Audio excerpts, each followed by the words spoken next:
Hey. Okay, then we're gonna get started. Okay, perfect timing. Okay, cool. Hey, Emusare, can you hear? Can you hear the sound? Okay, cool. All right, we're gonna get started.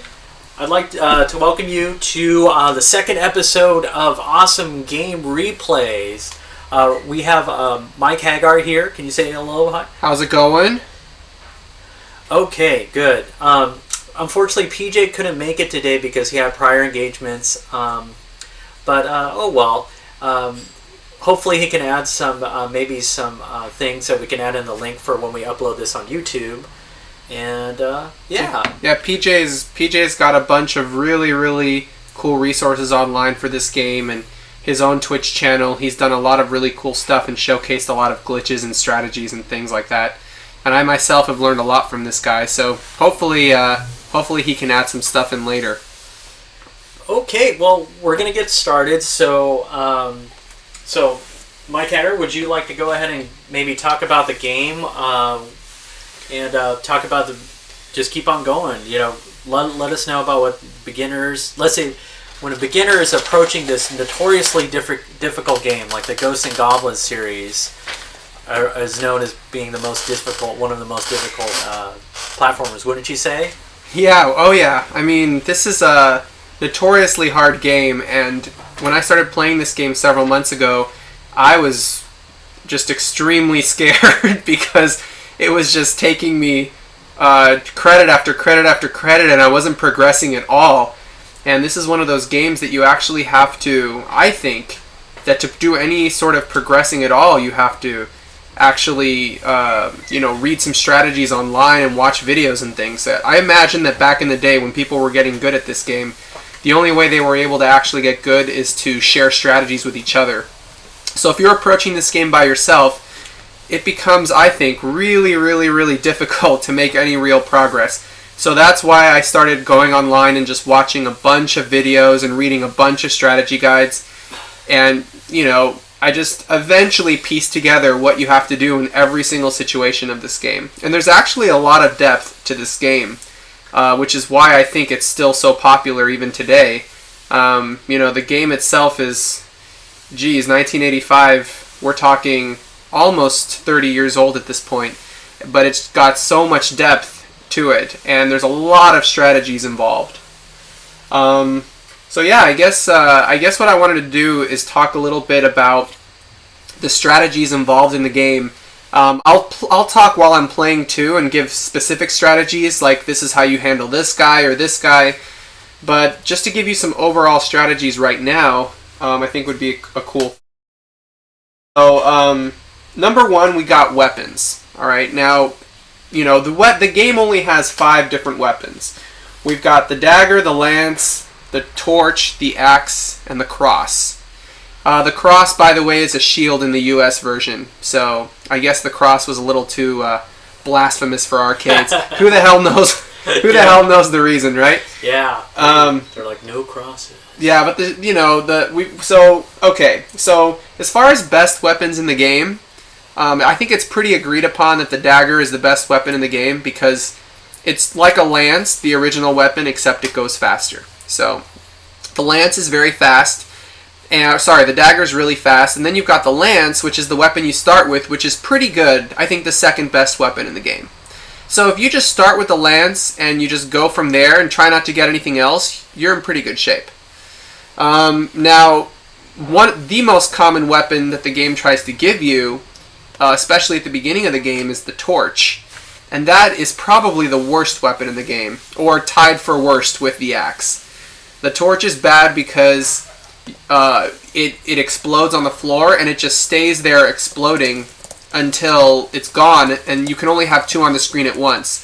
So if you have 2 fires on the ground going, you can't shoot again until those are gone, which can be a couple seconds. And that's awful in this game, to be limited in how you can shoot. I mean, that's not what you want.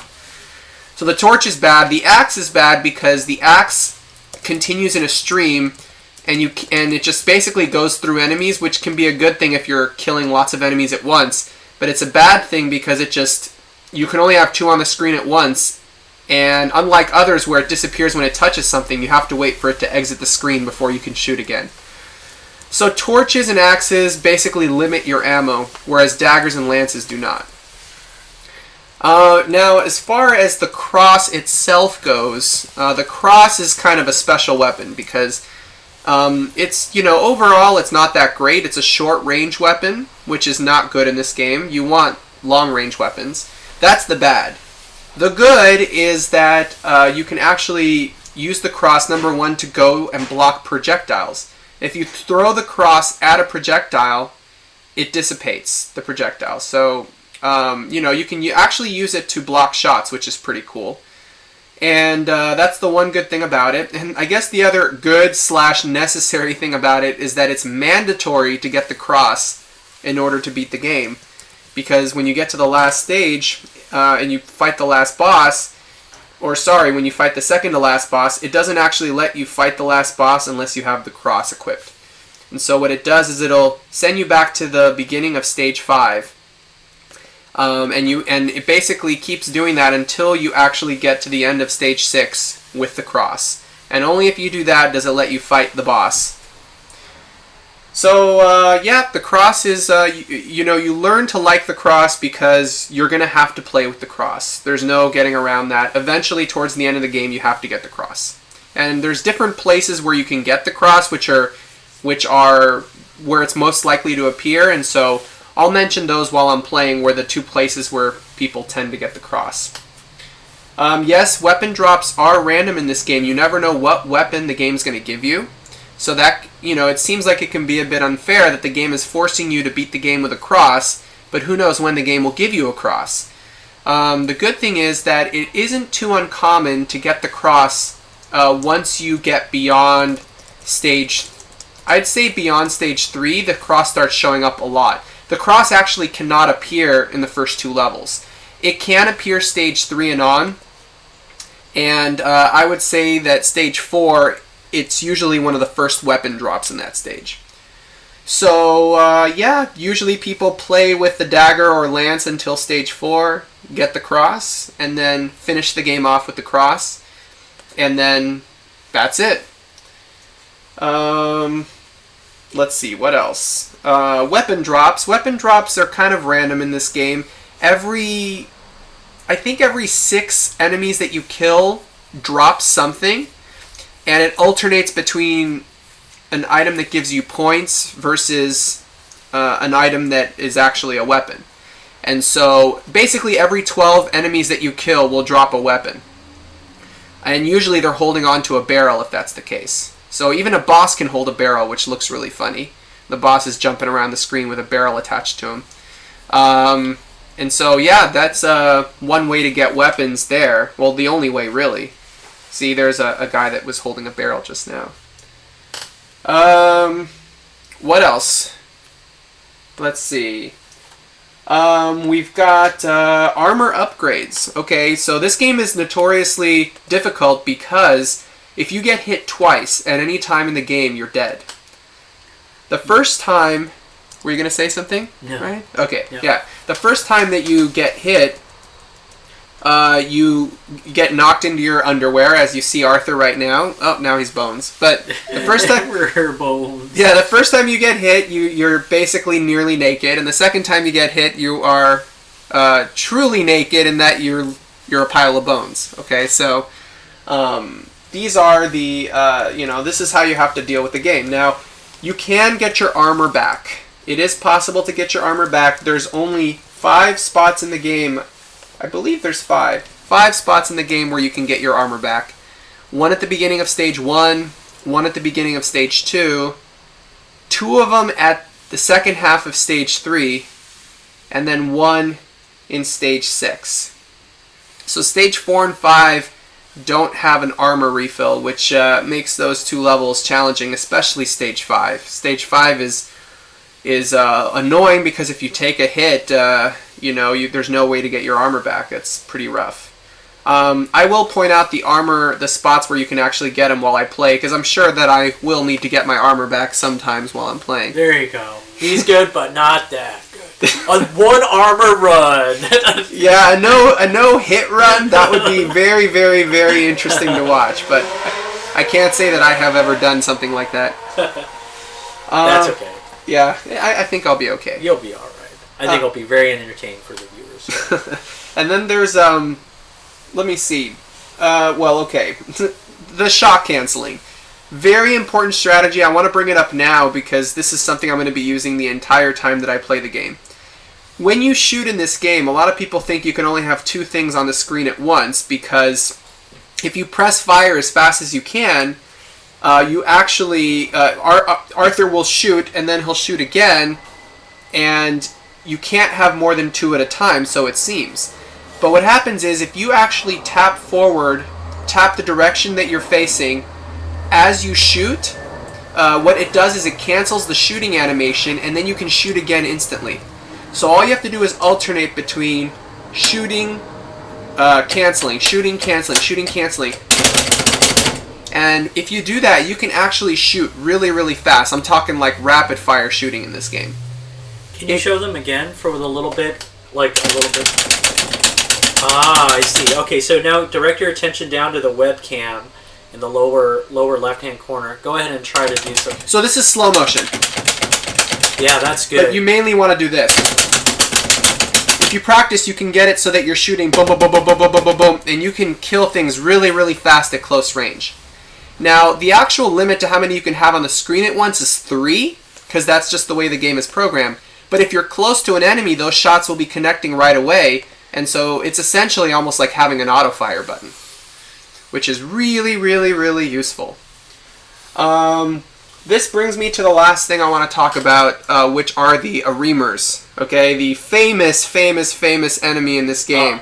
Also known in Gargoyle's Quest, like in Game Boy, then what, and also Firebrand in That's right. versus Capcom, right? That's right. He's got his own little games, right? Demon's Crest and all those games. Yeah, the famous red little flying devil that was designed to be a complete asshole to the gamer. I mean, 100% the worst thing about this game for people is that guy will stop you dead in your tracks every single time. So I'll show you how to fight this guy. Believe it or not, he's not impossible. Believe it or not, he's very predictable a lot of the time. He still can be unpredictable. It's not... I've found that even if you do the exact same thing, sometimes they do change what they do a little bit.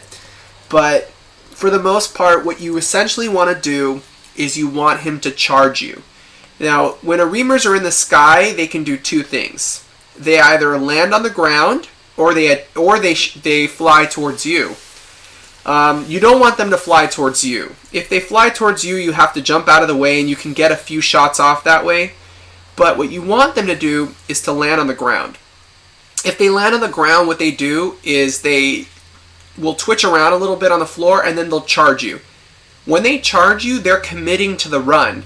And what that means is they'll run towards you until they hit you.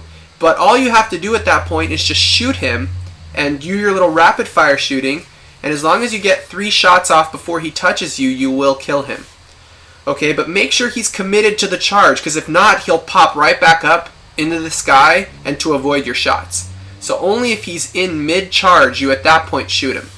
With that shot canceling technique. Right? Exactly. All right. Exactly. The shot canceling technique. Now, the other tricky thing is that he sometimes takes a shot at you. He'll actually shoot a projectile at you. So if you do that, if he does that, you have to jump over the projectile. But if you jump the projectile, he'll charge you, and you cannot kill him in time, and he'll hit you. And so what you have to do... So sneaky, that Arima. Oh yeah, he really does want you dead. So what you have to do is actually predict when he's going to shoot the bullet and jump into the air so that he shoots it up into the air instead of at you. And so then you're essentially just baiting him to shoot it over your head, and then he'll charge you and the bullet's not in the way anymore. So that's what you want to do, and you'll see me sometimes jump in the sky when he hasn't shot anything yet, and it's usually because I'm doing that in case he shoots a bullet. Most of the Arimers have a specific strategy that works best on them, and so as you see me play, there's a couple in the game that you can actually just make disappear, which is what I do for those. And then for others, I know usually where they're going to land, and I'll just wait right next to there, and then I'll just pulverize them. So again, this is a game of probability. This is not, you know what they're likely to do, but nothing in this game is ever 100% predictable, which is why it's so fun to play. Nothing is predictable. It's random, so it's a fresh game every time you play. You know, I really like that philosophy, rather than where you see randomness as, oh, this game is broken because it's random. But no, that's the life of the game that's playing against you, right? Exactly, and the game feels like it's alive, and all the Makaimura games do this, every single one of them. There is one, I just remembered one more thing I wanted to talk about, which is why I'm playing Makaimura and not Ghosts and Goblins. Oh, there you go, yeah, I was going to ask you that. Cool. So, the reason why is because of, quite simply, the stage 5 and 6 bosses, okay? The stage 5 boss is a giant red Satan. You can call him the Aremer boss, if you will. It's basically like a big fat Aremer, okay? Okay. Now, this guy in this game is very doable. He only takes 4 hits to go down, and he's a very slow boss, and he doesn't take up that much of the screen hit-wise as far as his hitbox, where he can touch you. However, in the US version and in some other versions, I think in the older Japanese version before they revised it, the Aremer boss is nearly impossible to kill. He takes 8 hits to go down, which is double the amount he takes in this one, and he flies around really, really, really fast. Okay? So he'll just dart at you, and there's really no way to predict when he's going to do it and where he's going to go, and you don't have time to react, and it's the most unfair thing of the entire game, I think. So it's really, really difficult to try to beat the game consistently. I've only even been able to beat the game once on 1 credit, the US version, and that's using every single spare life that I had, milking for lives. I mean, it was a brutal, brutal run, whereas this version of the game is very doable. You can beat it every single time. It's very consistent. So that's probably, guys, why Ghosts and Goblins was so notorious for being, like, insane, right? Right. Well, that's true. I mean, although I don't know how many people actually made it to stage 5 there you go. to see how hard it really got, but that's really where the game becomes broken, in my opinion. I mean, the US Ghosts and Goblins, I think, is pretty broken by the stage 5 and 6. You know what they probably did when Romstar or whoever localized it, they were watching Japanese players, and they're like, oh, we want to make money in the arcades, so let's make this part super hard, and they'll just credit feed through that. Oh, maybe, but I think the original Japanese one was that hard too. Wow. So I think they fixed it later, and this is the Japanese revised version, which is actually fixed. I see. And then in the version that they ported to consoles, the PS2, they kept it this way. So in my mind, this is sort of the rebalanced kind of final version of the game. And the other one's just this anomaly of, if you can beat the US version on 1 credit, then you should change your name to Sir Arthur. There you go, Sir Arthur. So just a little bit of background what we're doing here on Awesome Game Replays. This is a live play. We're also going to put a link to Mike Haggar. You did like a long replay before, and that's on YouTube. We'll put a link underneath the description here. You'll find it in the YouTube description.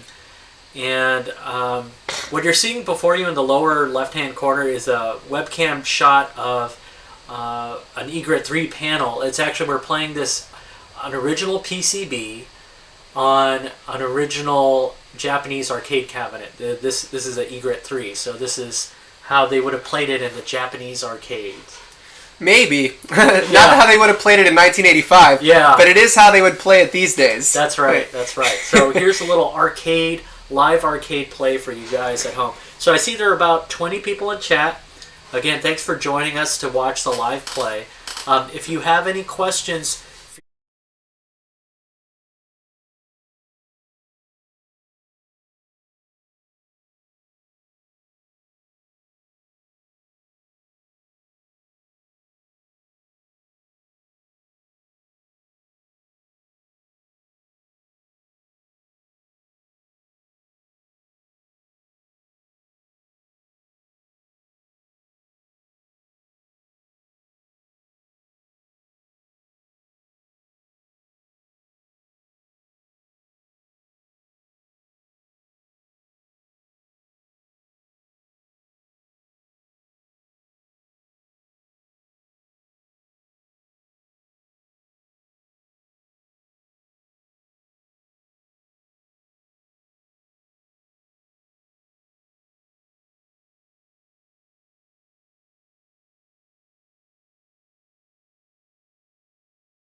Okay guys, we're gonna get the sound. Okay, how's the sound now?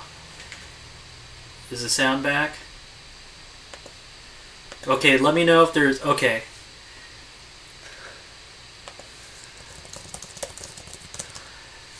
Okay, so is the sound up now? It looks like it's up, and then we'll begin the run so we won't have any more weird difficulties. Okay.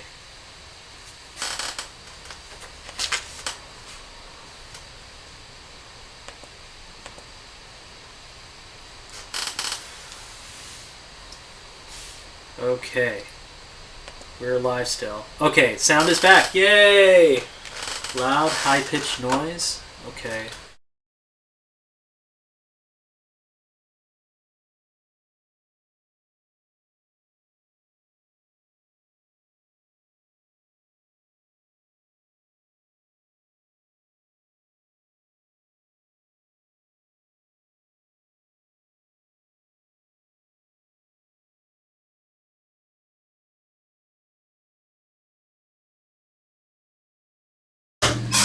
Sound still there? Okay. Alright, we're going to go ahead and do this. Alright, go ahead and credit it up. And we'll start the game. Alright, here we go. Let me throw some credits on there. This should be fun. Okay. I gotta find your credit button here. Okay, sound's back. Okay. Alright, here we go. Here we go, guys.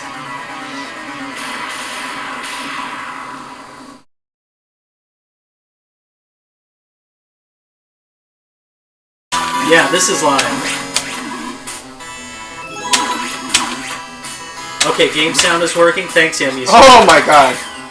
They gave me a dagger for the very first weapon drop. That is very, very unlikely. Very lucky. Nice.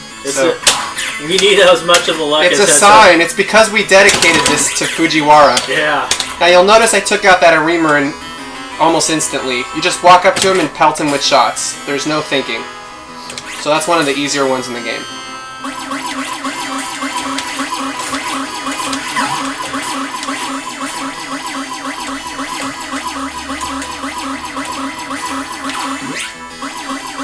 So that was bad. I don't know why I took a hit there, but...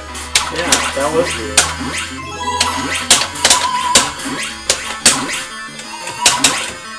And what? Oh, something happened. Hold on. Oh, no. It's, I'll explain what happened in a bit. Okay.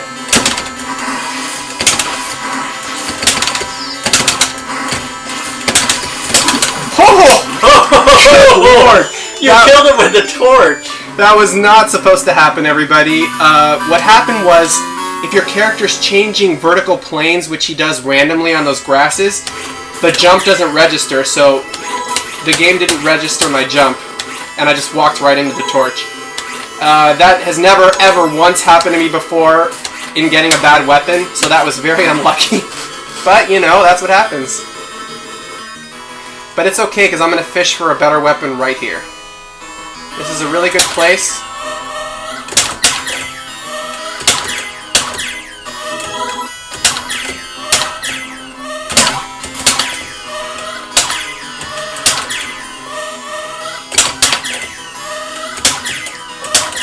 And there's the dagger.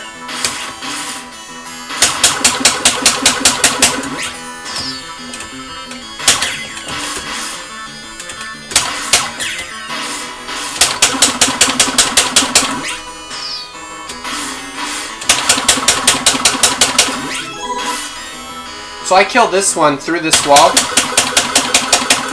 Now I'm going to go up and around.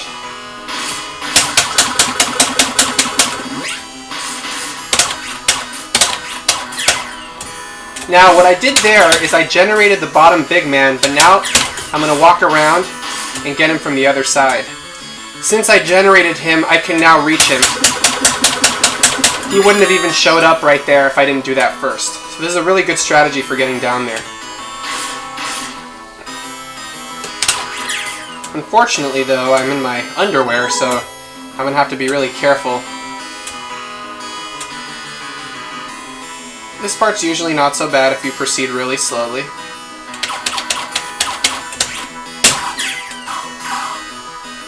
What you do is you just stay put till the birds attack you, and then you just get them.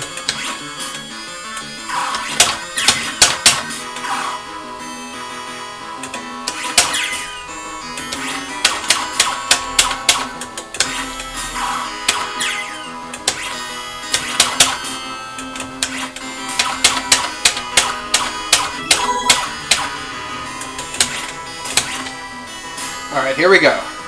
Gotta fight 2 of these guys.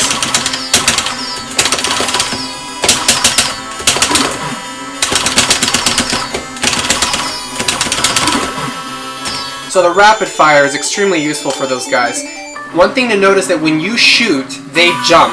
And so that's why they kept jumping. It's just triggered by my shooting. But you want to do that because if you don't, they'll charge you.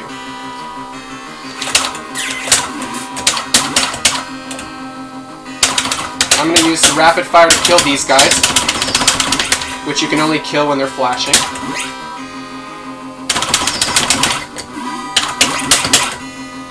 Alright, very good.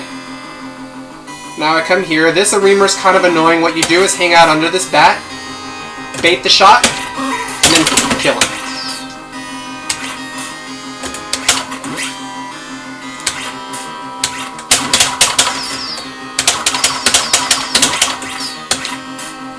This one you can just kill right away. Now I'm going to do something really interesting right here. I'm going to generate the Arimer, go back down 4 spaces, 2, 3, 4, and now he's gone. Oh, nice. Of course, these ghosts are just obnoxious, but that's okay. So that's really good, because that Arimer, I really hate him. I come up this way. I wait here for a while for things to calm down, because otherwise things just generate right on your head. Now this Arimer is really hard, but if you land right here, he's going to land right next to me, and you just kill him.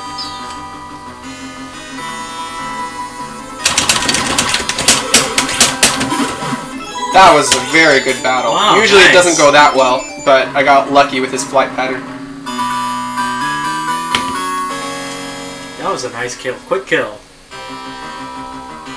Okay, the moving platforms. Something to note is that if you're holding a direction in the air, you will bump into the platforms and never be able to get up. So just do regular old jumps, not pressing any direction, and then for some reason, the hit detection doesn't collide you with a platform. These are all just regular old jumps. No direction pressing. Except that. Okay, land right next to this guy, take him out.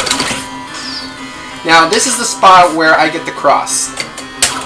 It's usually one of the first item drops. There it is, boom! Now this is not hard during loop 1. During loop 1 of this game, you can just run through and the fire doesn't generate fast enough to actually kill you. But in later loops, this is not the case, and this is actually probably what I think is the hardest part about this game. And the Arimer's dead.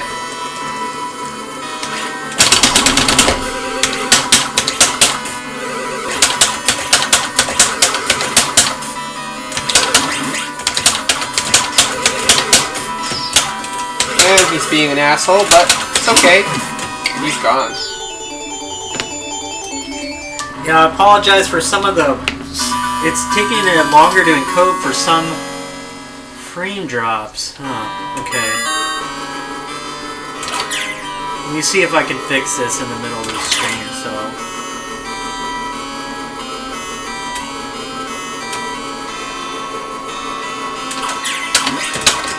See, here is an example of where the cross is really useful because there's a lot of projectiles going around. It's nice to be able to take them out. Now this Arimer, I'm going to jump to bait. He didn't shoot, but sometimes he does. So that's why I jumped first. Under, then under. That's actually a really hard part. Because if you don't kill him fast enough, things start coming out of that cave on my left.